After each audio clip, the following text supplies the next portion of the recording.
Well, I guess this is good. Overflow.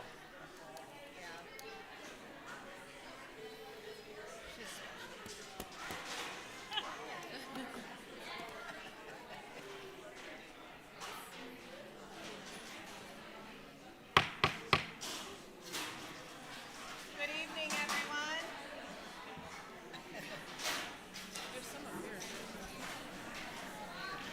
I'd like to call to order this special meeting of the Board of Education. It is 6:01 p.m. on September 3rd, 2025.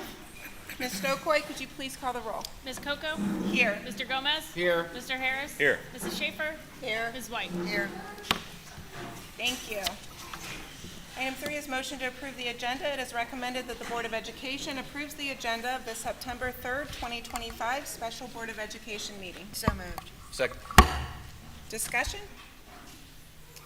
Ms. Stokely, please call the roll. Ms. Coco? Aye. Mr. Gomez? Aye. Mr. Harris? Aye. Mrs. Schaefer? Aye. Ms. White? Aye. Welcome. Our vision, Cuyahoga Falls City Schools, the hub of our community, committed to a culture of caring. We innovate, we create, we personalize education for all. This meeting is a meeting of the Cuyahoga Falls Board of Education in public for the purpose of conducting the school district's business. It is not a public community meeting, although there are opportunities for public participation. If an individual wishes to address the board regarding a topic found on the meeting agenda, the individual must complete a registration form found inside the attendance notebook and present it to the treasurer. Following the introduction of the topic by the board president, followed by board discussion, the individual will be recognized.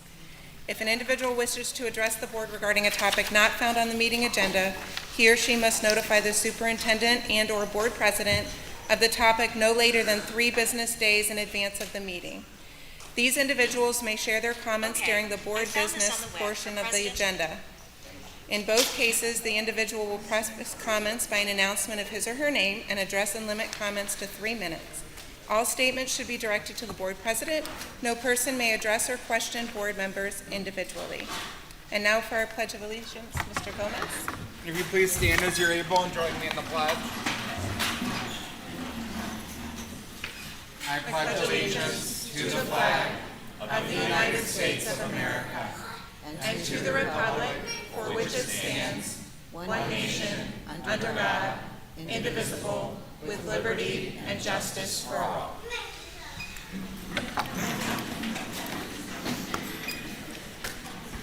Thank you, Mr. Gomez. Welcome. Thank you to everyone who is here this evening for this meeting that we're having at your school. I just wanted to preface, we are going to have later time for anyone who would like to come up and address the board. And I know that a lot of people have been signing in over here. There is a sign up, and then there are also agenda topic request forms over there that look like this. So if you're wanting to address the board, these are the forms to fill out, and we will be collecting them after Dr. Selico's presentation, and then we will call everyone up. So if you are wanting to address the board, they're over on the table and then can be given to Ms. Stokely, our treasurer. Thank you. So first business this evening is our presentation on elementary school closure. We thought it was important as a board to have a meeting here, and then we also had a meeting previously at Preston Elementary. The same presentation is being given at both. We know that there may be people in the community and stakeholders and caregivers and students who maybe have not been able to attend or follow all of our board meetings up to this point. And we wanted to make sure that everyone had the opportunity for this presentation of what has led us to this point of deciding which elementary school will end up being repurposed and closed. So with that, I'd like to call up Dr. Selico for her presentation, and she will go through everything. Thank you. Thank you, Ms. Coco. Good evening. I want to thank you all for coming out. Clearly, this is an emotional time, a difficult time for families, and we're really aware of that and sensitive to that. So please understand that this evening what I'm going to do today is give a lot of facts, but please don't think that that discounts the emotional attachments that I know you all have. It is my job as superintendent to present to the board the facts and figures, and certainly doesn't account for, as I mentioned, all of the feelings associated with the school closing, but I know that they are all well aware of the impact that this decision will have on all of you and our larger community as well. So with that one, I want to thank everyone for not only coming, but also the setup for our custodians and principals for accommodating us this evening. All right, so essentially is what President Coco had shared is that I've given this presentation before, and it's actually a compilation of presentations that we've seen throughout this process over the last few months, at this point maybe even several months. And I want to just, again, take you back to where we started. I will not go into great depth in detail, but these presentations are on our website, so you're more than, we're more than happy to share that with you, so you're able to access those at your leisures. But I'll point out those times where those come up on the slides. So just, heading back to the time when we started having these discussions about our financial future, Ms. Stoikoy, our treasurer, had given us a report in April of 2025. That's just a reminder for me to tell you that the presentation itself is not there because it's rather lengthy. But essentially, we are in what is called fiscal caution with the state, and as a result, we had to do a number of things to examine our financial situation, and then we, the treasurer and I, had to sit in monthly meetings, actually probably 2 a month, or at times it felt like more, but with folks from the state to literally scrutinize our budget and to say to us that in the next 3 years, we had to cut $4 million. Is that correct, right? In the last fiscal, yeah. So $4 million in 3 years' time. And so that's rather difficult to do. And what that ends up amounting to many times, no matter how we want to reduce budgets or spending in other ways, it really amounts to staff, and that's the difficult decision. So we had to look at, we couldn't nickel and dime our way to $4 million, meaning cutting copying paper, pencils, pens, office supplies, even textbooks to some extent. Generally, those are larger purchases, but what we didn't want to do was impact the students in the classrooms and the tools that the teachers need to be successful. So we had to look at large items, and in those large items, included in that list, is a reduction in personnel, but also the closure of an elementary school. And I'll show you how we arrived at that throughout this presentation. But those were some of the big items that we had to consider, along with looking at our open enrollment, are also some things that are just really big decisions that we need to look at and consider. So that's the backstory. We wouldn't be closing an elementary school just to close one. Certainly that would not make any sense. And it is all related really to our finances as well as a decrease in our enrollment. So, I got to point at you, right, Brian? Okay, well, there we go. All right. So in referring, as I mentioned, the decline in our enrollment, our trends, if you look at, this is the past leading up to the 10 years, 15 through 25, and you'll see that all our enrollment has decreased. And we lost about 1,000 students in that amount of time, which is about 24% of our student population. Now, people might be saying, well, why? I get this question a lot. Why are we losing students? I can assure you that this is a trend, not just in Cuyahoga Falls, but throughout the state. And it actually stems back to the live birth rate is down. So it's again, there are numerous reasons for declines in enrollment, but really the live birth rate itself is down.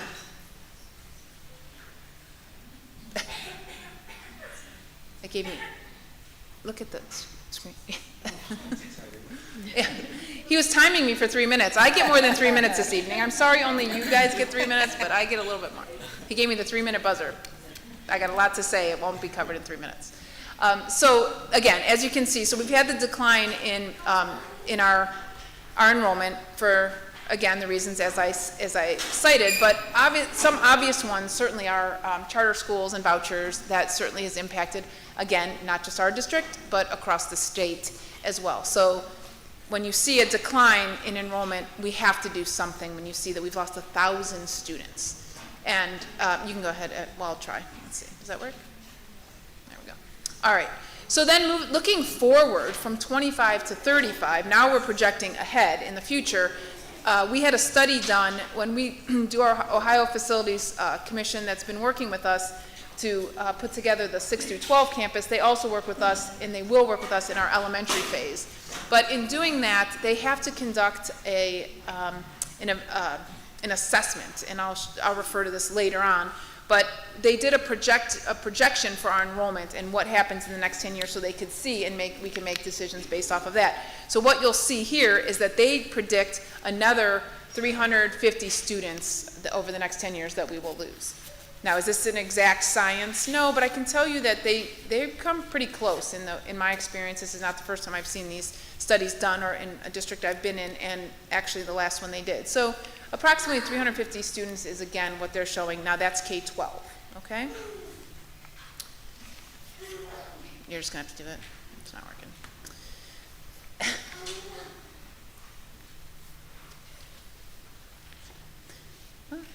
It's not going to cooperate tonight. All right.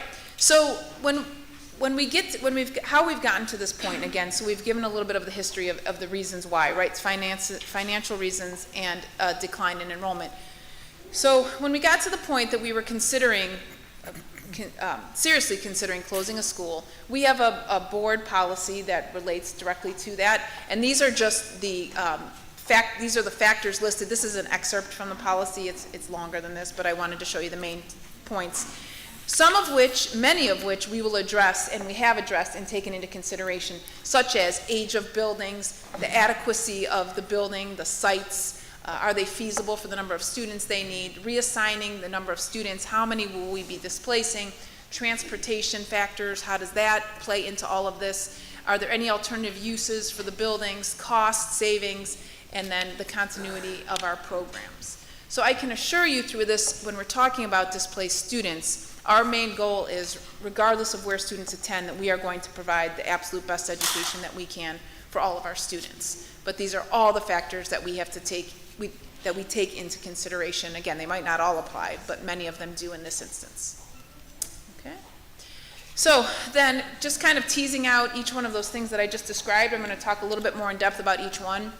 These are our elementary schools, and what you see there is a table that states the school, the building dates, so the years in which they were constructed. Some of them have additions. And this, again, this presentation will be, I know you're trying to see now, and I apologize, it's probably not the best for you in the back. You will have access to all of this. But you can see the age, how old the buildings are, and just for those of you who can't see, our oldest building is Silver Lake at 98 years, Lincoln at 95, let's see, Richardson 74, Price 72, Preston 67, DeWitt 57, and Cheney, which we'll talk about later, is 63. And it also says the square footage.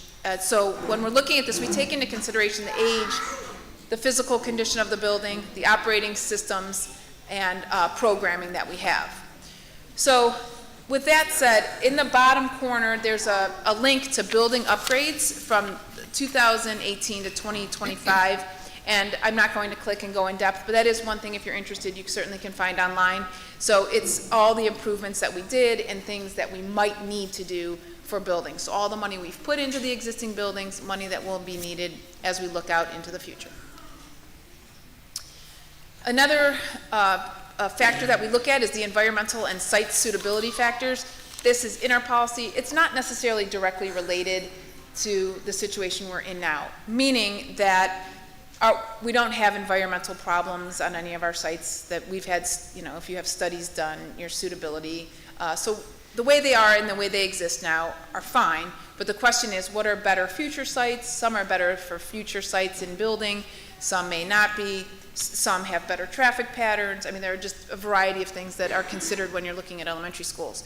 But some questions that came to mind for me were, can we, when we go to close a building, and obviously other buildings are going to absorb the students that we're going to be displacing, can our buildings and neighborhoods accommodate for, and I was a former elementary principal, so the things I'm thinking about are drop off, pick up, lunch. We have lunch in our gymnasiums in many instances. We have specials that, music, art, etc. Do we have room for them to have their own classrooms? Are they going to be sharing space? These are all things that come to mind when we're thinking about these decisions.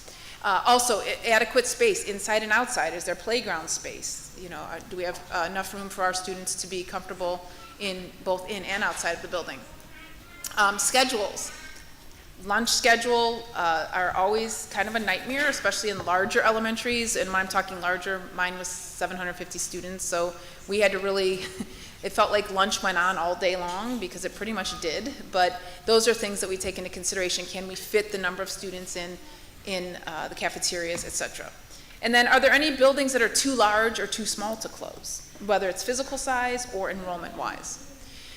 Those are also links that you see there where you see each one of the schools listed, DeWitt, Lincoln, Preston, etc. I'm not going to click on those, but again, those are 70 to 95 pages documents that were conducted by the Ohio Schools Facility Commission, and they went ahead and did a very thorough investigation, if you will, of each one of our buildings and said, like, this is what needs to be done. They have pictures and corresponding descriptions of the different workings inside, boiler rooms, air conditioning if applicable, those kinds of things. And then they tell you what state, basically, in a nutshell, your building is. And if it's viable to withstand many years to come, or if it will need to be replaced. And all of our elementary buildings actually qualify to be rebuilt, not renovated, if we are trying to get the state's money.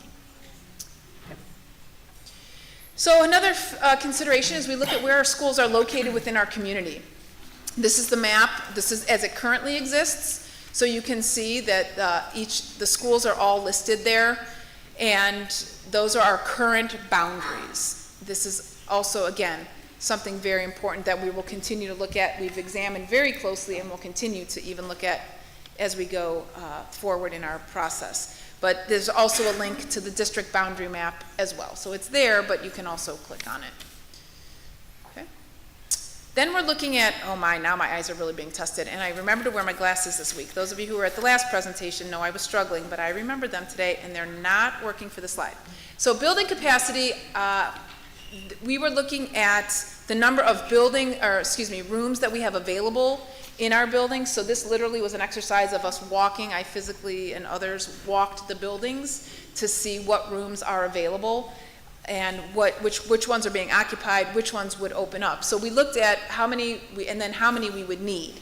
So if we were to close a certain building, how many, like if we close a building of 200 or 300 students, how many rooms does that mean we're going to need across the district in the other buildings? So we have to take that into consideration to even see if this is a viable solution, which we have deemed that it is. We can accommodate a certain amount of students, which is why we also had to rule out, to some extent, our larger elementaries because we wouldn't be able to relocate 400 plus students.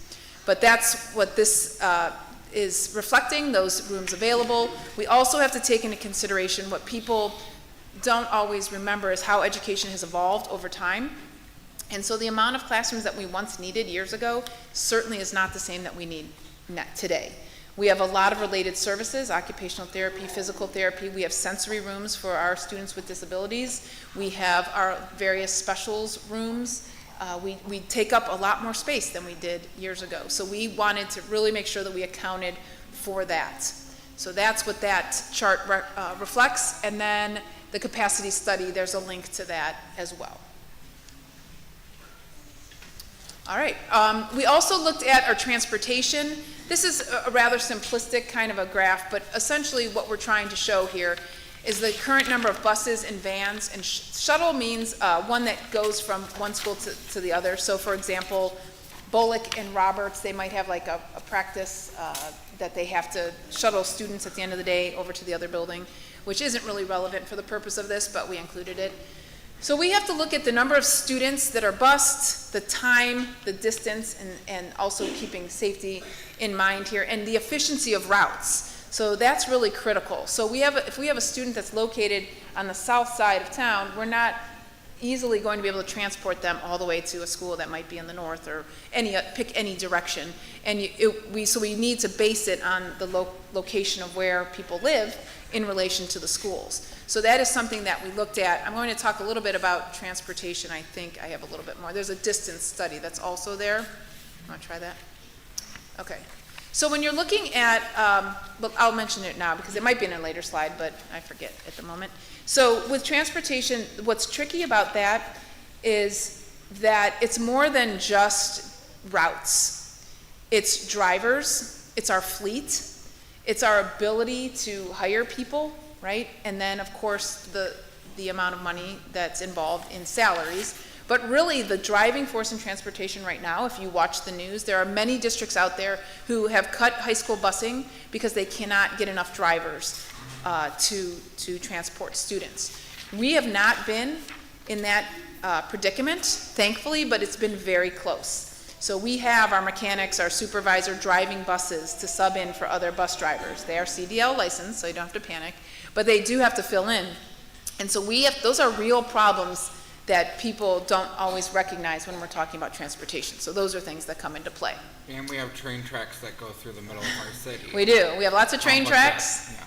We do. And main roads, lots of thoroughways, right? And so we have to be very careful and mindful of those those big intersections that we don't want our children crossing. So we make a lot of accommodations for students, even if they're not within those designated mile markers that our policy states for transportation, but because of safety, we make accommodations. So those are all things that come into play. So breaking down our cost savings, remember the reason we are closing an elementary school, so one of the reasons is financial. So we have to look at what kind of cost savings will there be if we close a school.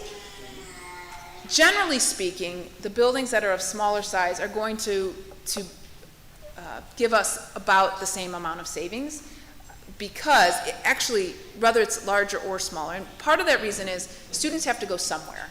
So we can't just take all of our students and displace them and not think that we don't need teachers for them. We do.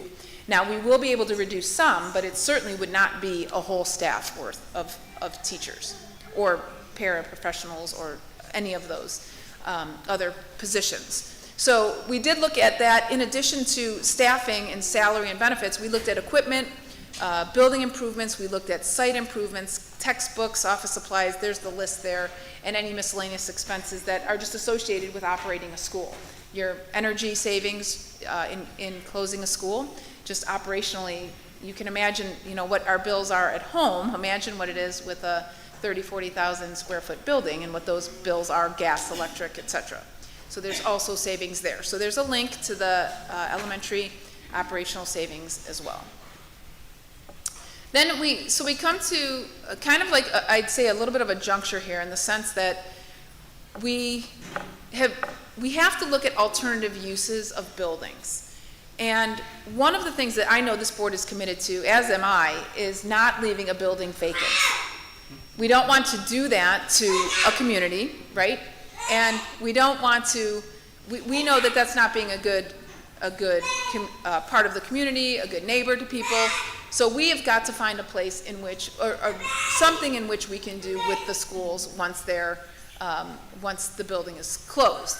So we have been talking about six elementary schools. But one of the things that we really overlooked is a seventh, and that is Cheney. So it came to us, it really came to me just in traveling and just talking this out and brainstorming, and just this aha moment that, my goodness, we have this Cheney that we have not spoken about. And those of you who are unfamiliar, we have our new preschool program there, as well as our family center, our Black Tiger Family Center, and Cheney Learning Center, which provides education for students with other needs. So it's kind of like a little bit of an alternative education setting for them and their high school students. So that building is occupied and to full capacity, frankly. So it's also not in great condition. It needs a lot of work. We've put a lot of work into the one wing. It looks very nice, but when you get to the roof and other major expenses, they're there. So we were talking about the future sites also of new elementary schools. What sites are are viable. Some of our buildings that currently exist are not future, they're not going to be viable future sites, and that's really solely based on acreage. So if you look up here on the right side, you'll see the acreage. For example, DeWitt, 3.8, I believe they are. I can't see it, but I think they're 3.8 acres. That's not going to provide you enough space to put a new building on, right? So we have to keep that in mind. What are some schools that would be viable sites? The other thing is we need a future Board of Education office at some point in all of this, in our long-term planning. And then we come to this notion of repurposing an elementary school. So it's a bit of semantics by me saying, board, instead of closing a school, why don't we repurpose a school? Because to the people being affected, it's a close. So if we were to take Price, for example, and repurpose it, that's great. It might stay open as a school for preschool and our alternative school and our family center and maybe some other uses for our community. That's great, but it still displaces all of our Price students. So we recognize that. So while it's semantics in terminology, right, repurpose versus closing, it doesn't address the emotional piece and the impact that it has on families. So please understand, we've been using the term repurpose because that is one of the things that I proposed to the board for their consideration, to relocate our preschool, the family center in Schnee, to an elementary school, and we can relocate those students who can come to a nice newer building, and then we would sell the Schnee building because it is again, not in great condition. We do believe we can sell that property, and we can take those proceeds and help offset some of the cost of our deficits that we have. Then that led us to think about our youngest learners, our preschool students, many of which are students with disabilities. In fact, about half or more have disabilities. And so then if we were going to consider this option, we needed to have a building that would be ADA accessible and preferably a one-story building. Hence the decisions then that what we've arrived at regarding Price and Preston. So that's how we've arrived at Price and Preston, exploring this, looking at this as a real viable option to create some revenue and to keep the buildings in existence, that we would still keep them open and not close one. All right? So that's essentially a lot of what I just described. Again, I've mentioned that DeWitt, Richardson, Lincoln, historically they have a higher enrollment and would make it very difficult for us to relocate that many students. As you know, DeWitt and Richardson Lincoln particularly are pretty large schools, and that would be challenging. So again, the notion of closing Schnee and the two reasons that I just explained. And we used Richardson as an example. Richardson being the smallest of those three. We use that as an example of like trying to move that around boundary line wise, and it just didn't work. Yeah, So where it's situated. We actively explored that option. We did. To see if it would work, and it didn't work. Right. Yep, thank you.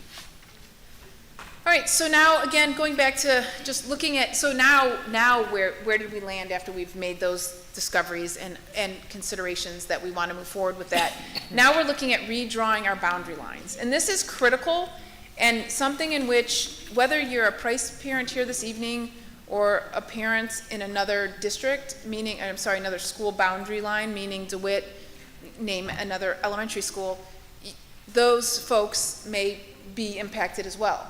And the reason is when you close, and again, for the purpose of the discussion this evening, let's say it's Price and we close the school, well, everyone has to go somewhere, and you can't all just fit in one space, so that causes a ripple effect. So students will be displaced and relocated elsewhere, but some of those students that you just moved, let's call it Preston because they're close, right? And Silver Lake, maybe we're going in those directions. Those students could potentially be bumped, and then you see the ripple effect that could take place. So we don't want people to think that it's only Price people or Preston students, that would be displaced. It will be others. Unfortunately, there will be a bumping effect. We just want to be really open about that. So talking a little bit about the redrawing, so considerations going back to the bus and how we figure the boundaries, we had a presentation from our transportation supervisor, and she came in and spoke to the board and showed them, actually manipulated the lines and showed them how the lines can be drawn and how the software, which is really kind of cool, will just populate students, and then you can draw lines however you would like, and that will reflect the number of students in each building.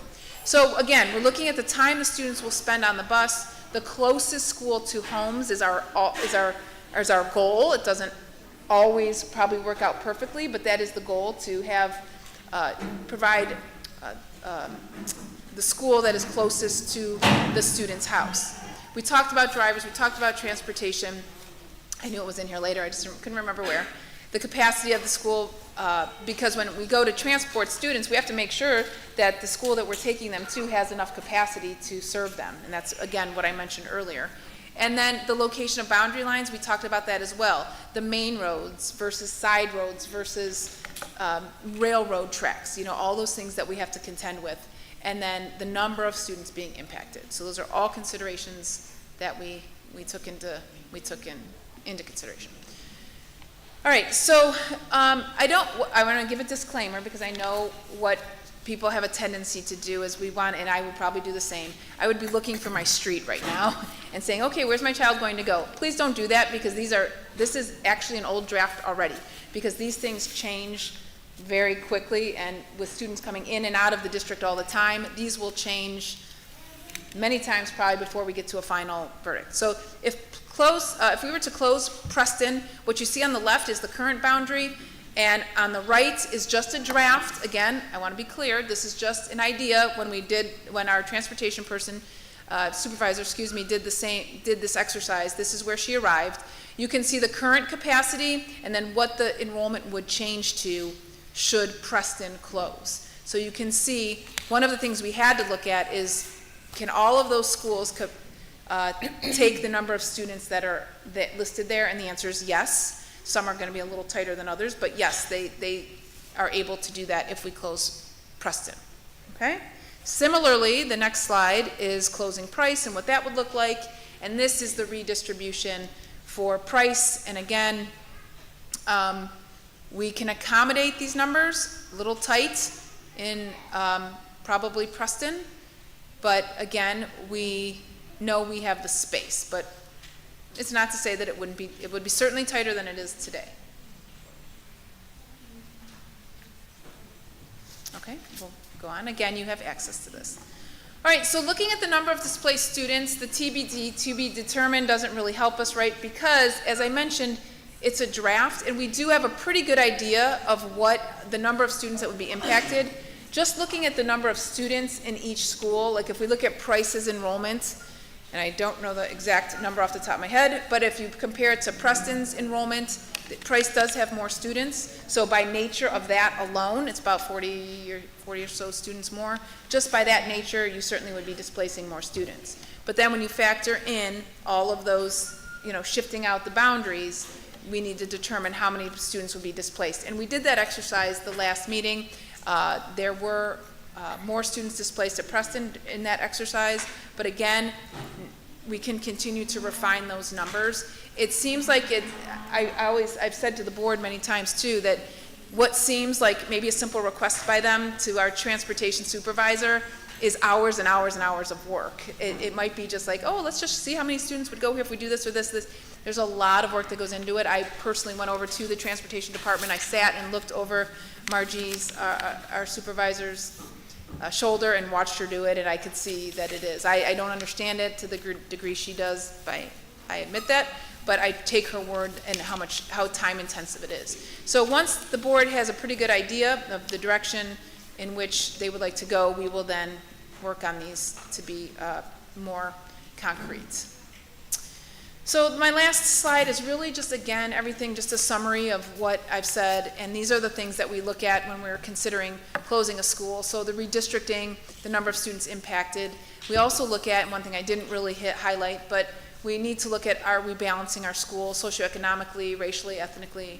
Are those being balanced? We're looking at transportation and our students and staff, class sizes, and also staff reductions, because that is also a very difficult thing to do as well. It's not just students being impacted, our staff as well will be downsized, and that is where a lot of our savings will take place. For example, you won't need, a sixth principal. secretaries, nurses, custodians, like those are all folks that could potentially be impacted. The good news is we think that through attrition, meaning as people leave, we won't replace. We do believe that we hope to land on our feet here, meaning that we won't have to, that people will not lose their jobs. We're hopeful of that. In our early, looking at that preliminarily, it looks pretty good. So we're hopeful on that front. But I also want to assure you, lastly, that people talk about class sizes. If you go on social media and you see some things, one of our schools, when we were making some changes, a parent was concerned that and heard that their child was going to have 60 students in their class. Another one was saying 30 in an elementary class. I can assure you there will never be 60 students in an elementary class. If that is not the case, I deserve to be fired, because that should never ever happen. And it will not ever happen as far as I'm concerned. But we anticipate keeping those averages very manageable.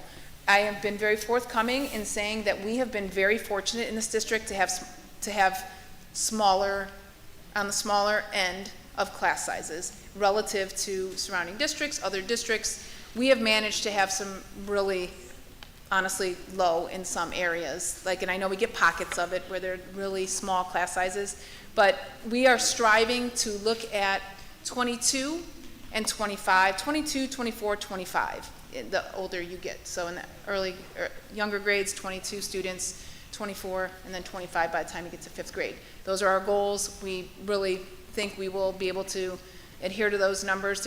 Sometimes there's cases where it might be a classroom of 16 or 18 because that's just the way it falls, and there might be a classroom of 26 for 1 year.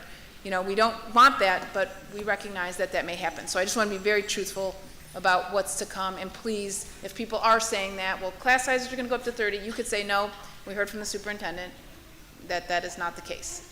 That would have to be, we'd have to be in a really, really, really, really bad financial place to ever get to the upper 20s in a class. So, but anything's possible, unfortunately. But, and lastly, I just want to, again, thank you for coming this evening. We have said this every meeting, and it gets old, but it's true and it's sincere that no one wants to be in this predicament that we're in right now. I don't enjoy having to present this information to the board. None of these folks at this table want to make this decision. I know that. I speak to them regularly, and they are struggling, as are, I'm sure, everyone in this room. But please know that we are treating it with the highest sensitivity, and we will do everything that we can to make the transition to whatever happens the best for you and your child, because that is what's most important to us. So please know that. I'm always available to talk or entertain questions, email, phone call. Just please don't hesitate to reach out. Thank you. Thank you, Dr. Selico. Thank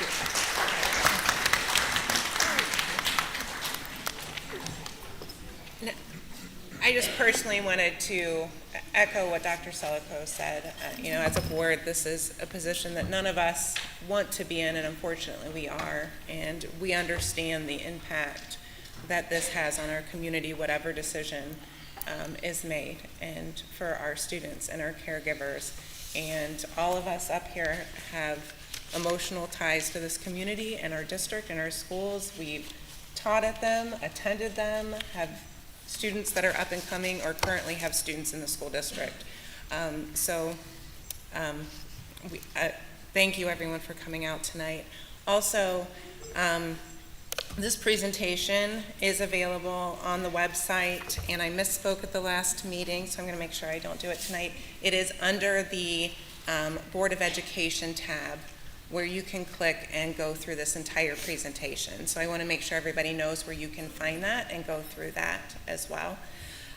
We're going to take a quick 5-minute recess, just in case there are other people that would like to sign up this evening to speak. The forms are over on the table and can be given to Ms. Stokoy as well. And also, if there are those here who have other questions that you want answered or you'd like to speak to us, we know not everyone is comfortable getting up and speaking in public in front of a crowd or to us. Our emails can be found as well on that Board of Education tab, and we welcome anyone and all feedback, and we appreciate when we hear from our community. So please know that we want you and welcome any feedback that way as well. Anything else? It is 6:40 p.m. We'll recess for 5 minutes, and then we'll begin the board comments. Thank you.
That very often.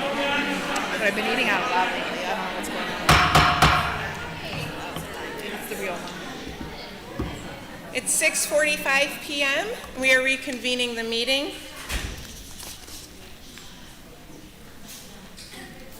Thank you.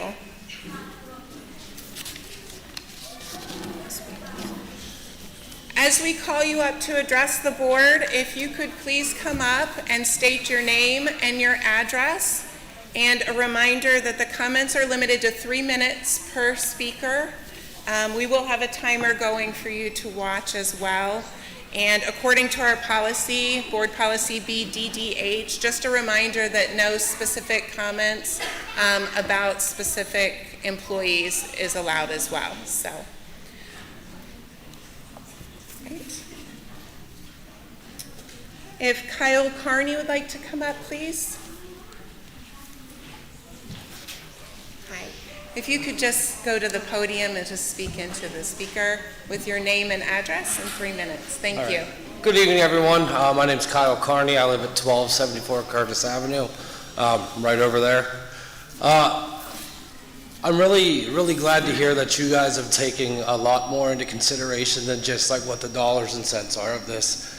Because, I mean, honestly, that's coming into this, that's what I thought it all was. It was just about the money. So you guys did address a lot of the things that I wanted to talk about, but as a parent, it really comes down to two things for me. It's the, how is my child going to be prepared for later in life as an adult, and the safety of the child.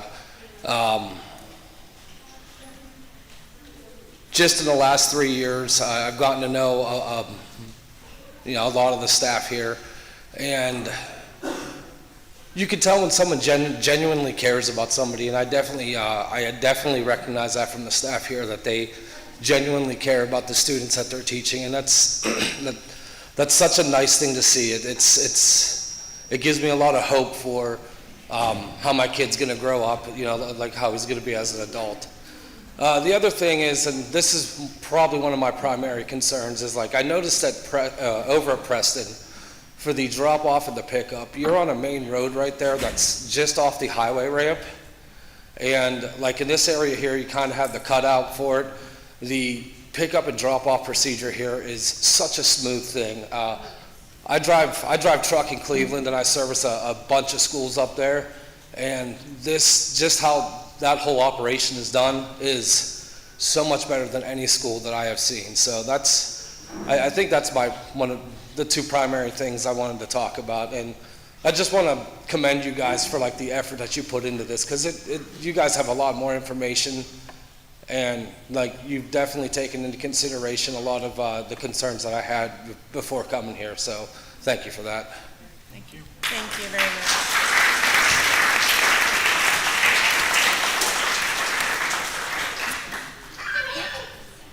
Doug Kitts, if you would like to come forward, please.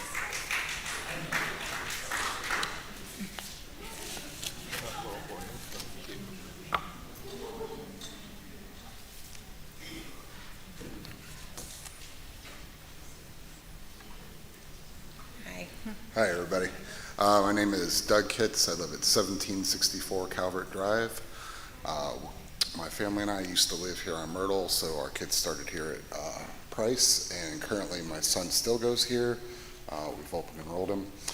I kind of kept my notes here to kind of keep me on track, and I might get a little verklempt here, so bear with me.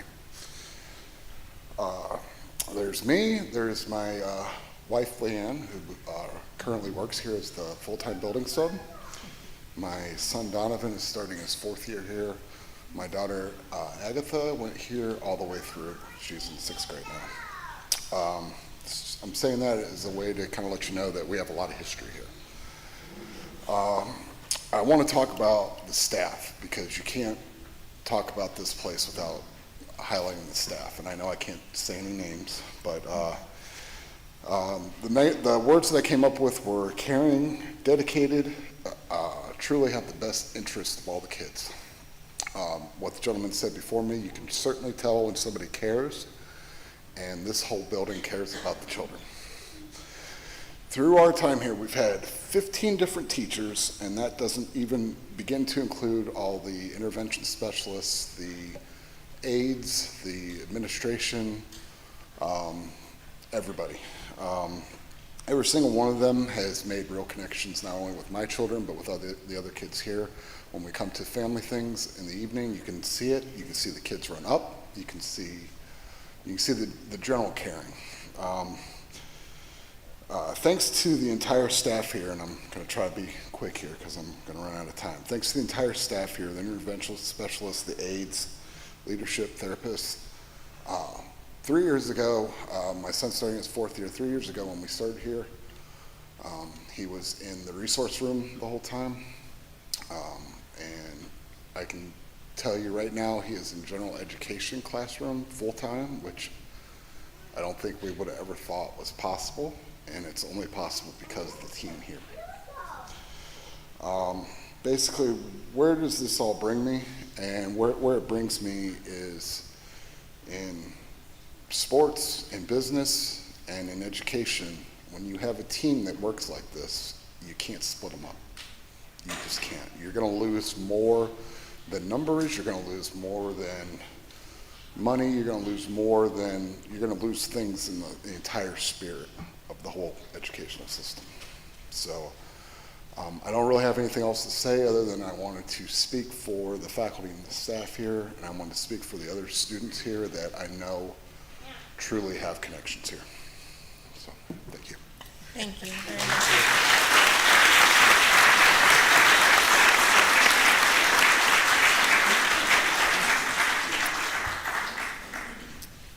Nicole Martucci.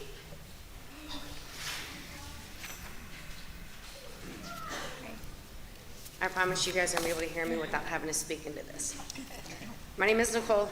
I live down here on Stone Street.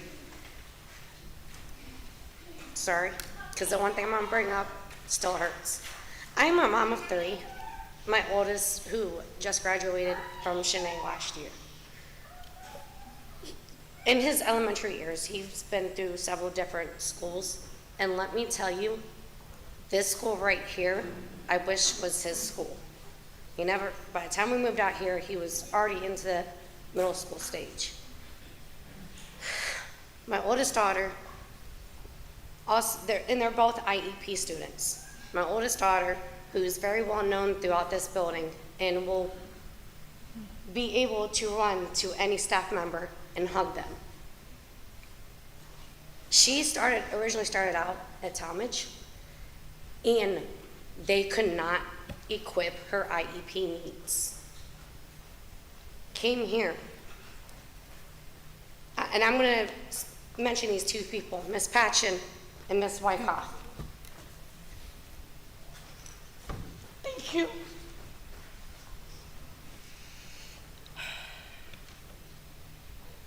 I lost both my grandparents 2 weeks apart in 2021.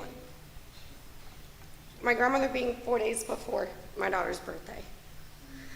When I couldn't pull myself out of bed for literally almost a month, the staff here at this school stepped up and made sure both of my daughters were getting to and from school for me and their dad when I couldn't do it.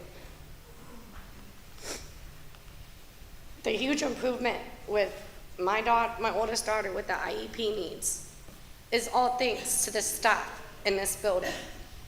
What you have right here in this building, you're not gonna find anywhere else. And it's a proven fact. Yes, I will point out my 2 kids. Proven fact with my 2 kids. My youngest, who is in 4th grade this year, excels tremendously in this building. When my daughter had her bad days with her IEP needs, there was no questions asked. She was allowed to go to any room, pretty much any room that she wanted to go to let herself calm down. And that woman right there is the main source for everything. You are not gonna find another principal as wonderful as Ms. Wyckoff. She has taken everybody in this community in as family. Thank you.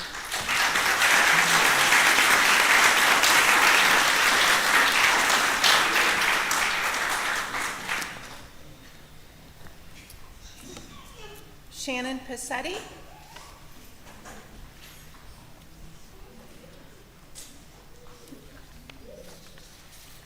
Hi, I'm Shannon Passetti. I'm on Stone Street as well. And I wrote a little something. Thank you for the opportunity to speak today and for all of your research that you've done. I'm sure that you will and have heard many stories and opinions like mine. I'm fourth generation from Price. I have 2 children that have attended here, K through 5. I have one in kindergarten and one on the way to Price. I've dealt with most of the schools in the district, and in my opinion, Price is the most inviting and kind. The staff is amazing in all of the ways. Longer than 3 minutes will allow any of us to explain. Not a single complaint in the 11 years that we've been here. They all work together toward common goals. My older children and I often visit our past teachers. Price is the best, in my opinion. For my facts, and I know that you've researched them thoroughly, I have driven the car line at Preston, Lincoln, Bullock, for other students as well. And the car line here, the ease of access, it's hands down the most effective, least complicated, and least stressful, far away from the busy roads. The setup, having the staff take your child from your car straight into the school is wonderful for us to be able to just watch that. I don't get that at any of the other schools, watching other students go in. With a small wait time, and the parking is very accommodating, the placement alleviates the traffic jams that I've witnessed at other schools, increasing the safety for our children. In the event that Price is the school that closes, I know it's a hard decision for everybody. I will be reconsidering all of the options for my children that are going to be going, as the access to the other schools and the issues that I have seen happen. I have not liked very much. Price Elementary School is an invaluable part of the community and a diamond in the rough. Thank you so much. Thank you.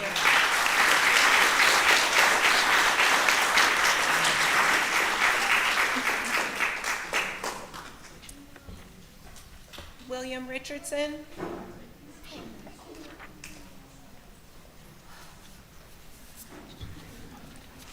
Good evening. My name is William Richardson. I live 2109 Suncrest Drive, just around the corner. I don't have an emotional argument to make, and a school is going to close, and there's nothing that we can do about that. So, I come to bury Caesar. I know that one of the main factors to determine is where are we going to place Schnee. Schnee enrolls anywhere from 80 to 100 alternative education students that drive themselves to and from school. This property has 42 spaces on the lot. I counted. I defy the school board to find a place to put another 50 cars, because 10 of those spaces are for teachers. I'd also like to ask the board to consider a long-term plan and an answer to an important question, is that when we take students out of an elementary school, dispossess them of their building and their classrooms, and then spread them out into school classrooms that are already full, to teachers who are already overworked, how will that decrease student-to-teacher ratio, and how will that improve the future educational goals for our children? If a school is going to close regardless, then this is the long-term question that is on everybody's mind, and it's going to require an answer to the community. in the long term. Thank you very much for your time. Thank you.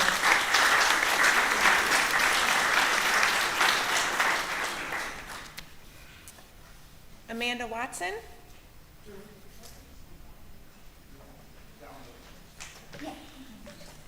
Hi. Okay.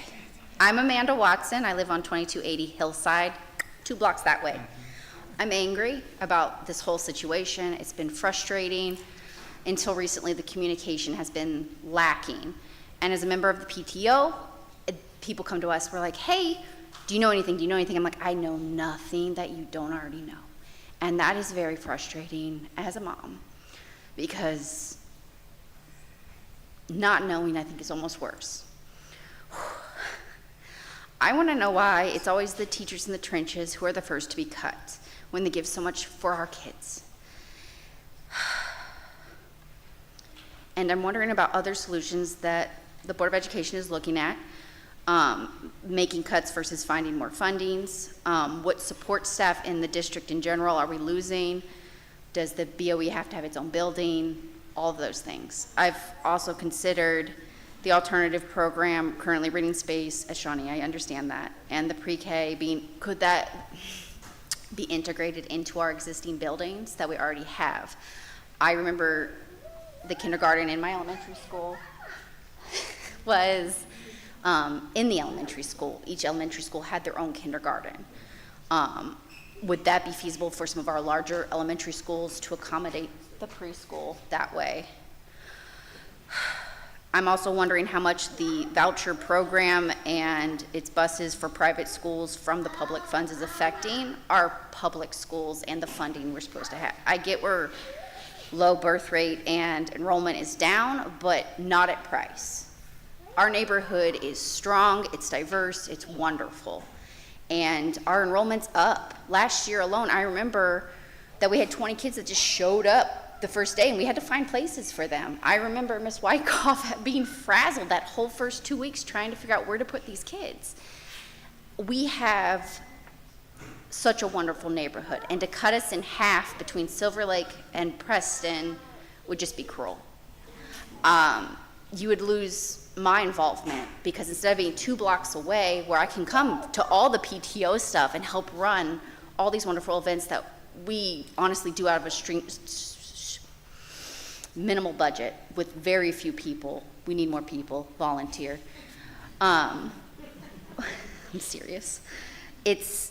I'm just wondering what else we're doing for open enrollment. Are we encouraging it? What are the other elementary schools doing who don't have full enrollment to get more kids? To get more funding into our, like if we, instead of doing the cut, can we get more funding? Like, where can we pull these kids from? And if redistricting the schools, is it going to affect our open enrollment? Because I know several kids who are here for open enrollment from other neighborhoods, and they want to be here. And I'm out. PTO meetings tomorrow, 5:30, library. Thank you.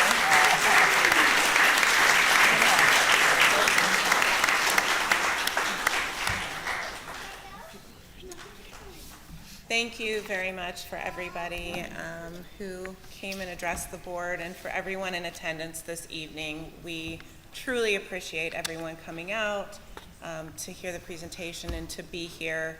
And one of the questions that I know has been asked by many people is when? When are we going to decide this? We know that everyone wants an answer, and that we've been talking about this for a while to get all of our data.